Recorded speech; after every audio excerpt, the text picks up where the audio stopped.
जब हमने आपसे मुखातिब हुए थे तो हमने ये आपसे प्रॉमिस किया था कि जब हम पूरा जो रिस्पांस होगा डिलिमिटेशन कमीशन के सेकंड ड्राफ्ट वर्किंग पेपर पे हम वो आपके सामने रखेंगे। और आज 14 फरवरी शाम को हमारे JKNC के MPs ने डिलिमिटेशन कमीशन के सामने वो हमारा जो ऑब्जेक्शंस है, हमारे जो ओपिनियन है on the second draft working paper, वो हमने उनके सामने रख दिया। और उसी के सिलसिले में मैं बस ये बताना चाहता हूँ आपसे, जो हमारे पहले से खदशात हैं थे वो आपके सामने आ गए। सबसे पहला खदशा जो था, जो हम बार बार ये बात कर रहे थे कि इसमें जो है यहाँ की हिस्ट्री को मस्क करने की कोशिश की जाएगी, हमारे रिलीजियस सिंबल्स को मस्क करने की कोशिश की जाएगी, हमारे कल्चरल सिंबल्स को मस्क करने की कोशिश की जाएगी, और वही हुआ। आप मुझे बताइए क्या जस्टिफिकेशन है कमीशन के सामने जिस तरीके से इन्होंने हिस्टोरिकल प्लेसेस के नाम चेंज किए। हबकदल जो इतना ज़बरदस्त एक कल्चरल सिग्निफिकेंस रखता है, एक सेंटिमेंट जुड़े हुए हैं लोगों के इस नाम के साथ।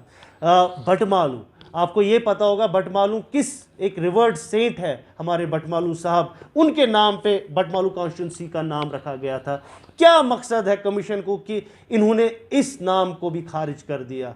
कोकरनाग, क्या मकसद है कोकरनाग को खारिज कर दिया। शांगस, होमशाली बुक, हमारा संग्रामा, इन नामों को क्यों खारिज कर रहे हैं, इन नामों को क्यों मक्स किया जा रहा है, इन नामों को क्यों ऑब्लिटरेट किया जा रहा है। इन नामों के साथ लोगों के एहसासात और सेंटिमेंट जुड़े हुए हैं। तो ये सीधे सरासर एक अटैक है, एक कल्चरल सिंबल्स जो कश्मीर के हैं उस पर अटैक है। सिर्फ कश्मीर पे नहीं, आप जम्मू में देखिए गांधीनगर, महात्मा गांधी के नाम से जुड़ा हुआ एक कॉन्स्टिट्यूंसी थी, उसको भी ख़त्म कर दिया गया। क्यों गांधी का नाम यहाँ पे ख़त्म करना चाहती है ये कमीशन। तो सरासर इसमें एक एजेंडा लग रहा है, जो हम बार बार कह रहे थे, एक एजेंडा ड्रिवन रिपोर्ट है, एक पर्टिकुलर पार्टी के आइडियोलॉजी पे ये रिपोर्ट बनी है। और हमने पहले से ये बोला था कि इस कमीशन का एस्टैब्लिश होना ही इलीगल है, क्योंकि जो इसका पेरेंट एक्ट है वो इस टाइम पे सुप्रीम कोर्ट में ज़ाहिर समात है। तो जब तक उस पर यहाँ हमारे सुप्रीम कोर्ट से फैसला नहीं आएगा तो ये कमीशन का कोई हक नहीं बनता था कि इस टाइम पे काम करना।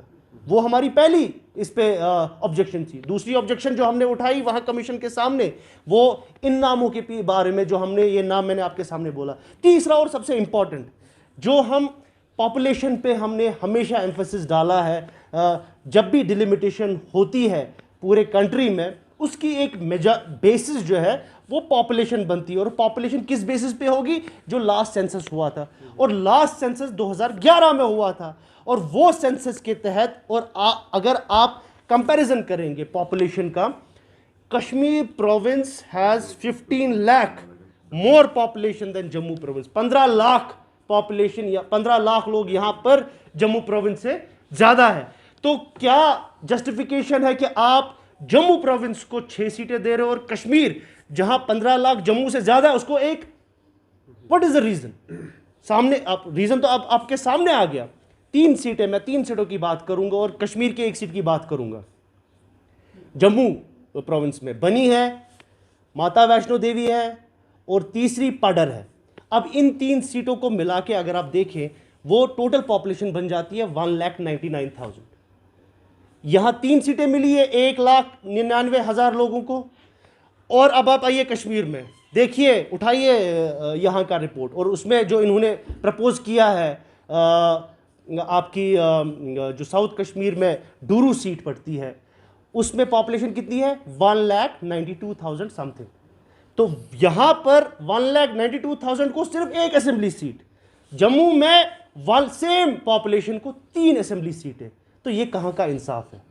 तो ये सब ऑब्जेक्शंस लेके हमारे एमपीज, जिसमें डॉक्टर फारूक अब्दुल्ला साहब हैं, मोहम्मद अकबर लोन साहब हैं और हसनैन मसूदी साहब हैं, ये ऑब्जेक्शंस पूरे डिटेल्ड में हमने कमीशन के सामने रख दिया और कमीशन को दे दिया। और आज हमने प्रेस में भी वो रिलीज़ कर दिए, वो हमने मेल भी कर दिया, तकरीबन आपको भी पहुंचा होगा। और आज आपके सामने ये बात हम रखना चाहते थे। देखिए, सबसे पहले तो हमारे 3 एमपीज़ हैं, डॉक्टर फारूक साहब, मसूदी साहब और लोन साहब। तारिगामी साहब तो नहीं है, वो तो PhD के हैं। और नहीं, he is not an associate member. Associate members are only MPs. Tarigami is not an associate member. So there are only 5 associate members, you need to know this. पहले आपके 3 मेंबर पार्लियामेंट हमारे नेशनल कॉन्फ्रेंस से हैं और 2 बीजेपी के हैं। और हमने जो अपने जो हमारे ऑब्जेक्शंस थे वो हमने कमीशन के सामने रखे हैं एज एसोसिएट मेंबर्स, ये हमारा हक बनता है।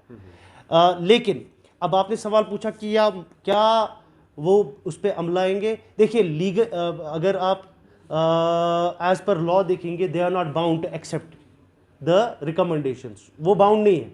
कमीशन एक इंडिपेंडेंट ऑटोनोमस ऑर्गेनाइजेशन होती है जो कि बाउंड नहीं होती है। बट ये सब चीज़ें एक लॉजिकल हम चीज़ बोल रहे हैं उनको। ऑटोमेटिकली आप मेंबर हैं यहाँ पर, जो एसोसिएट मेंबर जो भी एमपी बनता है वो ऑटोमेटिकली डिलिमिटेशन कमीशन का मेंबर बन जाता है। बट अब ये क्या वो बात मानेंगे या नहीं मानेंगे, उनको मानने के बगैर उनके पास कोई चारा है नहीं, बिकॉज उनके पास कोई जस्टिफिकेशन नहीं है। क्या जस्टिफिकेशन देगा कमीशन? जैसे मैंने अभी बोला 15 लाख यहाँ पर ज़्यादा आबादी है और जम्मू में 15 लाख कम है, तो कौन सी जस्टिफिकेशन के तहत आप वहाँ जम्मू में 6 सीटें दे रहे हो? और ये I am not talking against Jammu, but I am talking about equitable justice. एक जस्टिस होना चाहिए, एक जो हक है लोगों का वो उनको मिलना चाहिए। We don't want to create regional fight है। पहले तो डिलिमिटेशन का एक्सरसाइज अभी होने वाला नहीं था। मतलब ये सवाल आपको गवर्नमेंट से पूछना चाहिए। हमारा डिलिमिटेशन पूरी कंट्री के साथ 2026 में होने वाला था, तो क्यों suddenly we have been picked of all the states in the country? This is for government of India to answer. अगर इस टाइम पे जो एक रूल निकला था कि सारा डिलिमिटेशन प्रोसेस जो होगा वो 2026 में होगा, तो सडनली इन्होंने डिसाइड किया हमको जेएंडके का डिलिमिटेशन करना। इट इज़ फॉर द, और जबकि हमने इनको बोला था कि आप अभी मत करिए, लेट अस वेट, हम पूरी कंट्री के साथ जाएंगे। अब आपने कर लिया, अब आपने 2011 की बात की, इस टाइम पे तो आपको 2011 पे ही जाना पड़ेगा। तो ये जो मैं फिगर्स आपको बोल रहा हूँ, ये फिगर्स मेरे घर के फिगर्स नहीं है, ये फिगर्स 2011 के फिगर्स हैं। तो आप अगर अब आपने डिलिमिटेशन किया, अब आपको अच्छी तरह से फॉलो तो करिए 2011 के सेंसस को, तो वो नहीं हो रहा है। तो मैंने स्टार्ट में यही बोला कि ये एक एजेंडा ड्रिवन है, इसके पीछे एक पॉलिटिकल मकसद है इनका, और कुछ नहीं है।